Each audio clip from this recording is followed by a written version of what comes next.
Hello friends, आज मैं आपको दिखाऊंगी कि साइकोलॉजी की जो फाइल बनती है बीएड फर्स्ट ईयर में वो किस तरह से बनती है और इसमें क्या क्या लिखना है और कौन कौन से टेस्ट शो करने हैं। तो इसमें हम एक टेस्ट की भी बात करेंगे, वोकेशनल टेस्ट की। तो चलिए इसको स्टार्ट करते हैं। सबसे पहले आप एक्नॉलेजमेंट देंगे, अपने टीचर्स को थैंक्स करेंगे, अपने पेरेंट्स को कर सकते हैं, अपने क्लासमेट्स को कर सकते हैं, जिसको भी आप थैंक्स करना चाहें उस एक्नॉलेजमेंट में आप थैंक्स कर सकते हैं। फिर आप समझाएंगे कि साइकोलॉजी और एजुकेशनल साइकोलॉजी में क्या फ़र्क है। जो साइकोलॉजी होती है वो ह्यूमन बींग्स और एनिमल सबसे रिलेट करती है, और जो एजुकेशनल साइकोलॉजी होती है उसमें सिर्फ एजुकेशन से रिलेटेड जो प्रॉब्लम्स एक स्टूडेंट फेस कर रहा होता है और उसको किस तरह से क्योर करना चाहिए। एजुकेशनल साइकोलॉजी में हम ये सब पढ़ रहे हो, तो आप ये सब डिफ़ाइन करेंगे। फिर आप बताएंगे कि एजुकेशनल साइकोलॉजी में जो टेस्ट हैं वो कौन कौन से टेस्ट हैं, उसकी इंपॉर्टेंस क्या है। जैसे कि हमें पता है कि साइकोलॉजी को टेस्ट को हम इन्वेंट्री भी कहते हैं, और कुछ एग्जांपल्स आप दे सकते हैं, जैसे vocational interest test, intelligence test है, इंट्रोवर्जन टेस्ट हैं। जितने भी टेस्ट हैं आप उन सबको एग्जाम्पल के थ्रू बता सकते हैं। फिर आप बताएंगे कि जो इंपॉर्टेंस ऑफ एजुकेशनल टेस्ट की इंपॉर्टेंस क्या है। इस तरह से आप कुछ इंपॉर्टेंस बता देंगे कि हमें इंडिविजुअल डिफरेंस पता चलती है, जो भी प्रॉब्लम्स रिलेटेड हैं वो सब पता चलती हैं। तो इस तरह से आप उसकी इंपॉर्टेंस बता देंगे।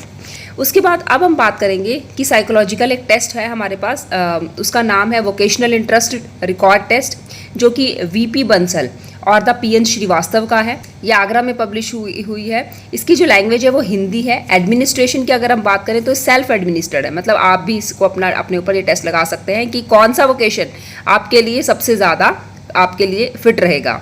तो एप्लीकेबिलिटी जो है वो भी आप बता सकते हैं। एप्लीकेबिलिटी जो है ये कॉलेज और स्कूल स्टूडेंट्स के लिए एप्लीकेबल है। और यहाँ आपको 8 वोकेशनल इंटरेस्ट गिवन है, जो कि एक टेबल की फॉर्म में आपको यहाँ पे मिलेंगे। उसके बाद आप दिखाएंगे कि जो भी आपकी इंटरेस्ट है, मतलब जैसे आप आर्टिस्टिक बनना चाहते हैं, आर्टिस्टिक है, कमर्शियल है, वो जो भी आपका इंटरेस्ट होगा वो यहाँ पर निकल कर आ जाएगा। उसकी स्कोरिंग करने के लिए हम आपको बताएंगे कि जैसे इसमें स्कोरिंग जो है वो कैसे करनी है। जो भी आपको टेबल जब मिलेगी तब आप उस टेबल को देखना और जो भी आपका इंटरेस्टेड एरिया होगा उस पर टिक करते जाना। उसके बाद सेकेंड स्टेप में आप क्या करेंगे, जितने भी हॉरिजॉन्टल और द वर्टिकली जितने भी आपने टिक किए होंगे उन सबको प्लस कर लेना। तो उसके बाद कंबाइन करने के बाद जो भी आपका मैक्सिमम स्कोर आएगा उसके हिसाब से आपका प्रोफेशन डिसाइड हो जाता है। तो यहाँ पे आपको कुछ पिक्स लगा के भी आप अपना फाइल को बहुत सुंदर बना सकते हैं। उसके बाद रिलायबिलिटी की बात अगर हम करें तो यहाँ पे जो रिलायबिलिटी टेस्ट हुई है वो स्प्लिट हाफ मेथड से और द टेस्ट रीटेस्ट मेथड से यहाँ पर रिलायबिलिटी टेस्ट की गई है, और उसका रिलायबिलिटी जो टेस्ट है वो भी यहाँ पे दिखाया गया है।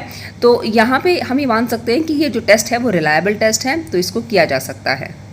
और अगर हम वैलिडिटी की बात करें तो यहाँ पे जो वैलिडिटी के लिए जो स्कोर्स होते हैं वो कोरिलेट किए जाते हैं टीचर्स रेटिंग के साथ। तो यहाँ पे ये टेबल भी गिवन है, और इसमें हम एक्चुअली हम करते क्या हैं कि यहाँ पे जो भी आपके एरियाज़ हैं, जो आपके वोकेशनल एरियाज़ हैं, उनको सिंबॉलिक फॉर्म में लिखेंगे।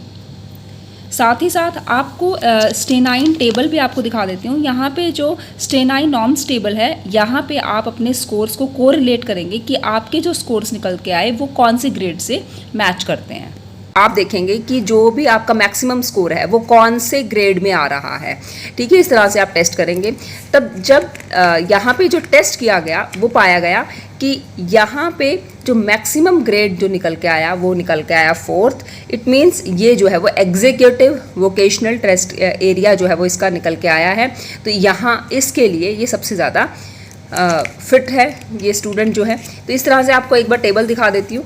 ये देखिए, ये व्यावसायिक रुचि प्रपत्र या वोकेशनल इंटरेस्ट रिकॉर्ड है, ये आपको दिखाया गया है वोकेशनल इंटरेस्ट टेस्ट। तो कि आप भी अपना वोकेशनल इंटरेस्ट टेस्ट इस तरह से निकाल सकते हैं। वर्टिकली जितना स्कोर आया है और हॉरिजॉन्टली जो स्कोर आया है उससे आप एक ये आपका निकलेगा, स्कोर निकलेगा, ये आप दिखाएंगे और उसके बाद अपना टेबल में आप डिनोट करेंगे कि आपको टेबल में सबसे मैक्सिमम स्कोर कहाँ मिला है। उसके बाद आप इंटरप्रिटेशन कर देंगे।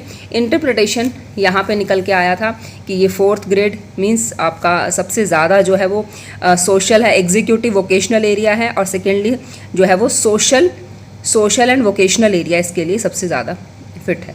तो इस तरह से आप अपने टेबल दिखा सकते हैं। कुछ कंटेंट मैंने आपको दिखाया है, उस तरह से भी आप कंटेंट अपना डाल सकते हैं। धन्यवाद।